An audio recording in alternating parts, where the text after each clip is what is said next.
Merci Jean-Marc pour la présentation de tous ces outils. Je reviens un petit cran en arrière. On est à un moment où, avec l'introduction du numérique dans les programmes, avec le plan numérique, si on demande aux enseignants de former au numérique, de former avec du numérique, il faut qu'eux-mêmes travaillent et des outils métiers en phase avec cet objectif pédagogique, ces grands objectifs de transformation qui sont liés à la pédagogie avec le numérique. Et le thème des 2 jours, innover en pédagogie, innover avec le numérique.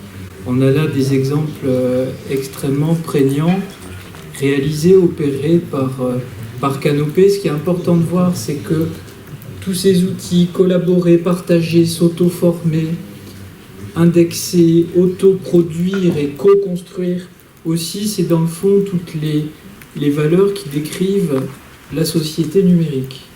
Donc on est également dans un plan qui accompagne la transformation des pratiques enseignantes en les dotant des moyens et des outils qui leur permettent de travailler à l'heure du numérique, eux-mêmes dans leur métier. Là, je crois que Canopé est pleinement dans son rôle, et c'est pour ça que dans le pilotage de ce grand plan numérique et de la stratégie numérique du ministère, on travaille avec les opérateurs.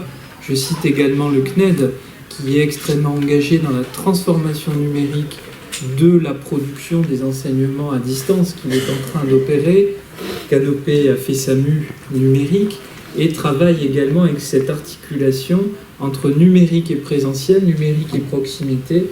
Là-dessus, on est parfaitement en phase, puisque la pratique numérique va se faire dans des groupes humains, dans des communautés enseignantes qui sont dans l'établissement, qui sont entre l'école primaire et le lycée, dans le cadre du cycle 3, qui sont dans des bassins éducatifs.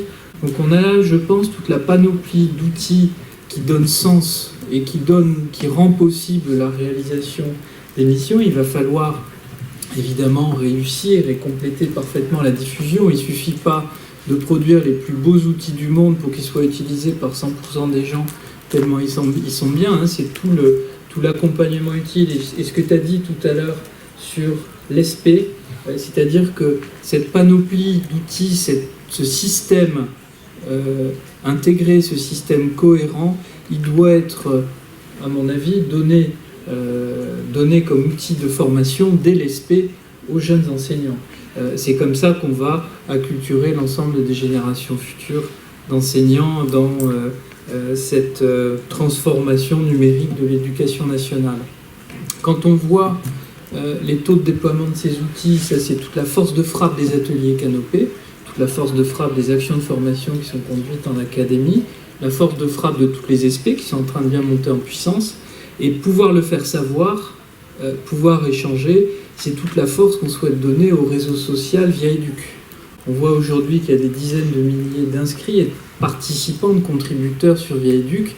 C'est pas assez. Il y a des beaux objectifs quantitatifs pour la fin de l'année, et je pense que réussir l'intégration de tous ces outils avec des fonctions de partage, de commentaires, de dépôt, de ressources, j'ai envie de faire le pari que via Éduc va exploser par son succès. En tout cas, je pense qu'on a là les bons ingrédients qui permettent le déploiement et l'adoption, je dirais, des usages, voilà, qui vont permettre la réussite du plan numérique. Et si je reboucle avec l'introduction de ce matin, c'est également ce qu'attendent les investisseurs territoriaux. C'est un système éducatif qui marche, capable de délivrer une pédagogie adaptée à toutes ces attentes et qui favorise la réussite de tous les étudiants. Donc là, voilà, je pense qu'on a une histoire qui se tient et des projets qui le démontrent.